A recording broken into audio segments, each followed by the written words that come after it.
Segue-se a apresentação do Centro Hospitalar Cova da Beira com o projeto Telemonitorização de doentes com insuficiência cardíaca crónica. Para fazer a apresentação, chamamos a enfermeira Maria Gabriela Ramalhinho. Boa tarde. Em primeiro lugar, quero agradecer a oportunidade que nos deram de apresentar o projeto. Estou aqui em representação do Serviço de Cardiologia do Centro Hospitalar e Universitário da Cova da Beira. Sou a enfermeira-chefe do serviço. No projeto está envolvida toda a equipa de enfermagem e médica, mas mais diretamente somos 4 enfermeiros e 2 médicos. E, como sabem, dadas as dificuldades que estamos a atravessar, só com o empenho de todos é que conseguimos. O projeto é a telemonitorização na insuficiência cardíaca. É um dos projetos do serviço, temos outros. Ora, fazer só uma rápida apresentação da epidemiologia da insuficiência cardíaca. A insuficiência cardíaca atinge 380 mil pessoas em Portugal. 10% dos indivíduos têm idade superior a 70 anos. Os internamentos, nesta última década, aumentaram em 33% e é a primeira causa de hospitalização após os 65 anos. A taxa de mortalidade aos 5 anos é de 50%, é a maior taxa de mortalidade intra-hospitalar entre todas as doenças cerebrocardiovasculares. E após a alta do internamento hospitalar, 25% dos doentes são reinternados durante o primeiro mês, 44% dos doentes são reinternados no primeiro ano e 17% morrem no primeiro ano. O tratamento pode ser farmacológico, com os fármacos tradicionais, ou não farmacológico. Pode ser a ressincronização cardíaca, o CRT, o cardioversor desfibrilhador implantável, CDI, revascularização miocárdica, ou mesmo em jovens pode-se recorrer a propor para transplante cardíaco. A telemonitorização surgiu-nos como uma ferramenta inovadora baseada na utilização de tecnologias de comunicação recentes capazes de monitorizar variáveis clínicas simples que possibilitam a identificação precoce da descompensação, proporcionando a oportunidade de evitar a hospitalização. Os objetivos desta monitorização é a detecção precoce dos episódios de descompensação, prevenir as hospitalizações e melhorar a evolução da doença, reduzindo assim os custos financeiros. Portanto, nós fornecemos um kit aos doentes e que é composto por um tablet, um esfigmomanómetro, uma balança digital, um oxímetro, um termómetro digital e um pedómetro ou monitor de atividade física. Todos os equipamentos, com exceção dos termómetros, possuem capacidade Bluetooth que permite a conexão direta e automática com a plataforma de serviço, com o tablet. Os tablets recolhem a informação via Bluetooth de todos os dispositivos médicos e enviam para uma plataforma online. Esta plataforma é o centro de monitorização e triagem, é um call center onde estão enfermeiros, é o serviço de acompanhamento, eles são responsáveis por analisar numa primeira linha os parâmetros avaliados pelos utentes, que eles realizam no seu domicílio diariamente, emitindo alarmes de acordo com o protocolo para os profissionais de saúde. Portanto, temos um tablet também no serviço em que podemos receber, portanto, as informações, os alarmes sinalizados a vermelho quando as diversas medições saem fora dos alarmes que foram protocolados, é emitido um alarme. Diariamente, nós podemos analisar e observar os dados enviados pelos doentes e os alarmes emitidos pelo call center. Portanto, com estas apresentações são também enviados gráficos que podemos analisar. Portanto, a informação é apresentada sobre a forma numérica e gráfica, possibilitando visualizar rapidamente a evolução do utente. A atuação dos profissionais de saúde é em conformidade com a situação. Portanto, temos também um telemóvel em que podemos contactar o utente, esclarecer a situação, o que é que se está a passar, se esqueceu de tomar a medicação, porque é que não está, por exemplo, a fazer registros. Portanto, incentivamos os utentes à adesão à terapêutica, à execução das avaliações e a fazerem os seus registros, sempre que notamos alarmes. Por vezes, há necessidade de chamar o doente, se os alarmes são muito díspares, se há situações em que é necessário o doente vai ao serviço, faz-se uma consulta, altera-se a medicação, ajusta-se o que se tem a ajustar.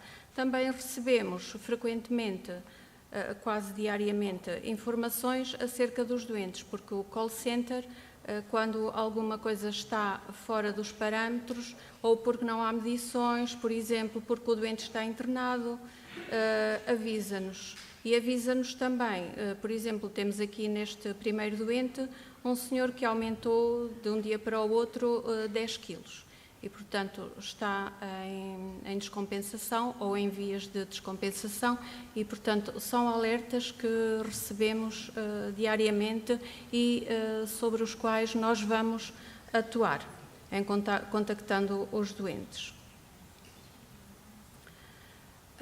Numa visão global dos resultados, desde o arranque, que foi em julho de 2017 até final de maio de 2018, nós temos 29 doentes monitorizados, sendo que 4 são mulheres e 25 são homens.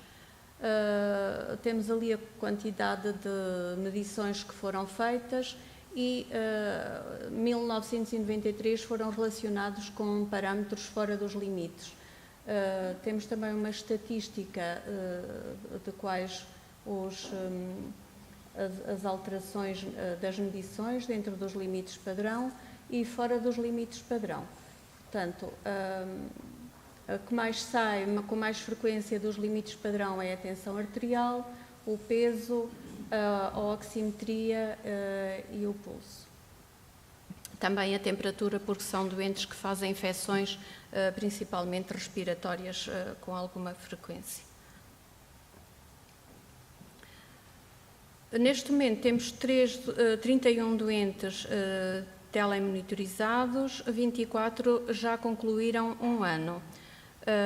Houve 3 doentes que não aderiram, talvez, eu não diria por desinteresse, mas talvez porque não tenham quem os acompanhe, porque estes doentes são maioritariamente idosos e precisam de alguém que os acompanhe, que perceba alguma coisa de computador para algum familiar ou pessoa que o acompanhe. 52% dos nossos doentes são de etiologia isquémica e com uma fração de ejeção de cerca de 29%. Os resultados dos 24 doentes que concluíram os 12 meses de telemonitorização, em comparação com os 12 meses anteriores, são que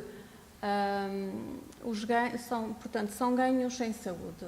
Os internamentos por insuficiência cardíaca com a telemonitorização foram 14, no período homólogo foram 32 e temos aqui uma redução de 56%.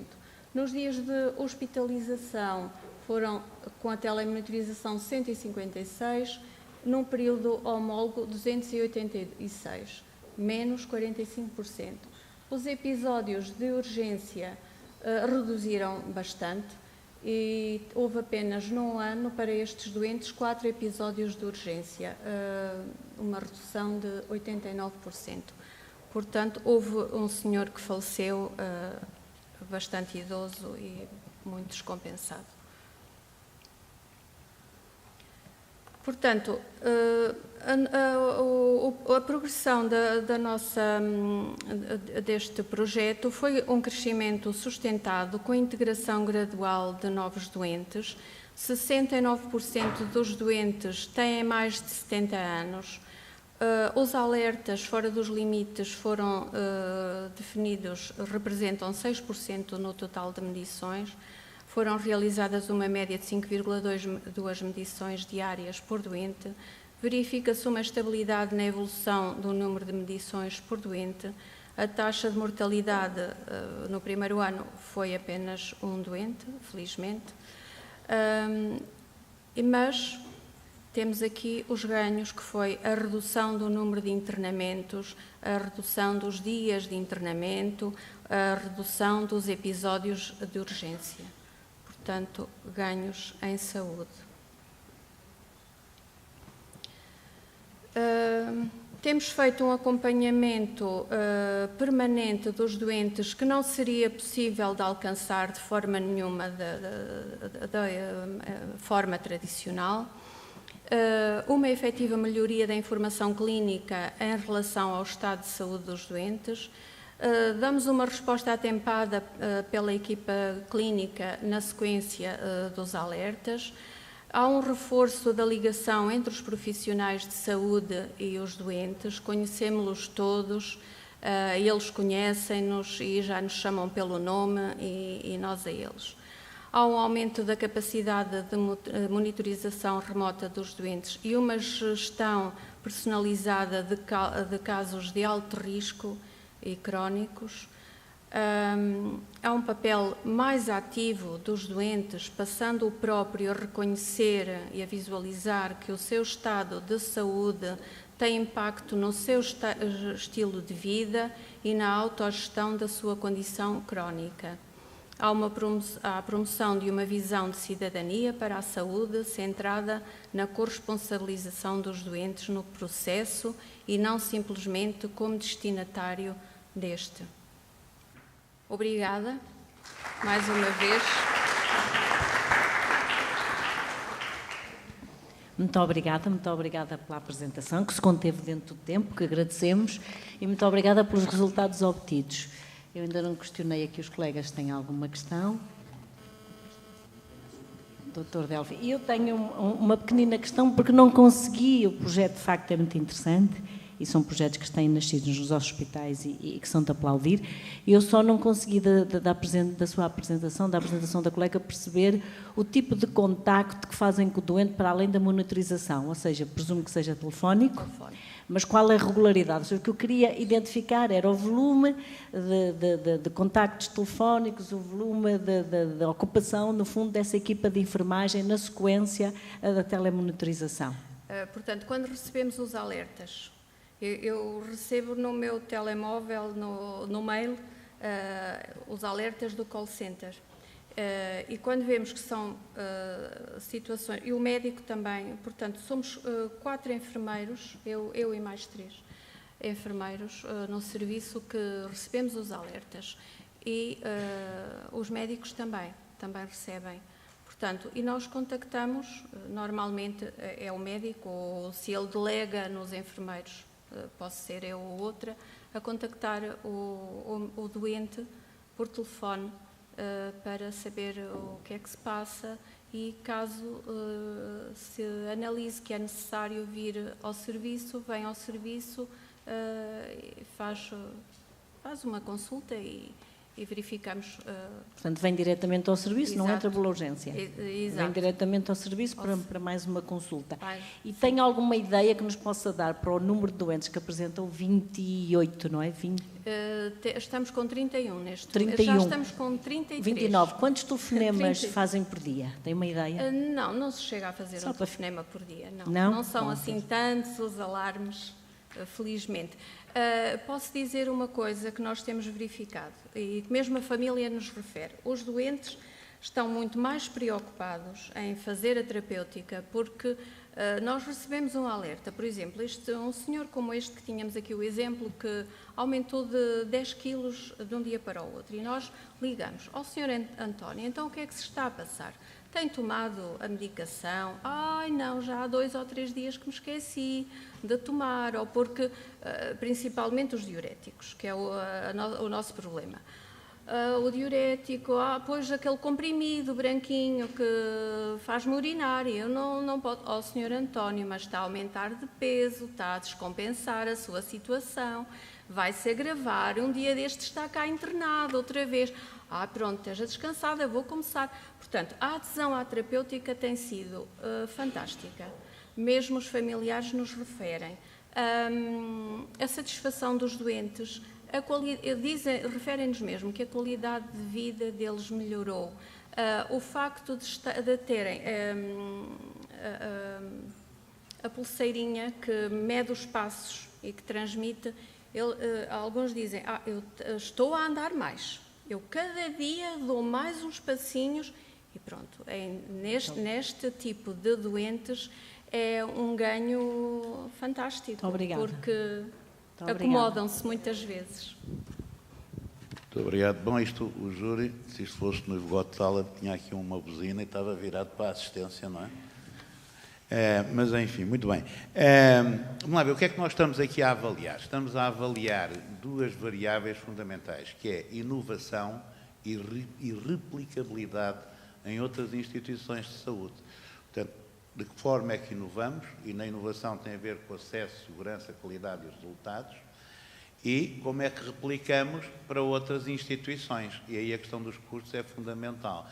Portanto, se eventualmente tiver alguma noção do que é que isto representa em termos de custos versus os custos que o hospital teria se não avançasse, digamos, por esta via, porque em matéria de inovação, e só um à parte, por vezes nós pensamos que inovar é fazer tudo aquilo que os outros ainda não fazem. Errado. Inovar pode ser realizar aquilo que os outros já estão a fazer, mas que nós ainda não fazemos. Não é? Porque, nesse caso, é uma inovação, porque telemonitorização, por exemplo, sem puxar a brasa à minha sardinha, Guimarães faz telemonitorização há 15 anos, mas a partir dos dispositivos implantados no doente. Não é? Portanto, e este é um projeto até, nessa perspectiva, menos setorial e muito mais abrangente.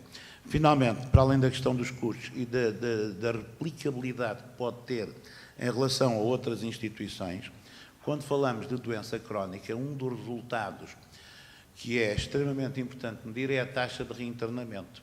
Não é? E sabemos que estes doentes, é uma doença crónica, a insuficiência cardíaca, tem uma taxa de reinternamento muito grande.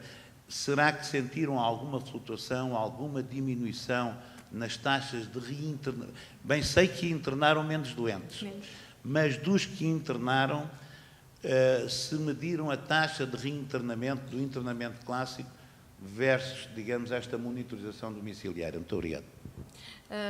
Essa resposta só nos deram realmente o número de internamentos. Eu não sei se foram reinternamentos ou não, mas que houve uma grande diminuição no número de internamentos.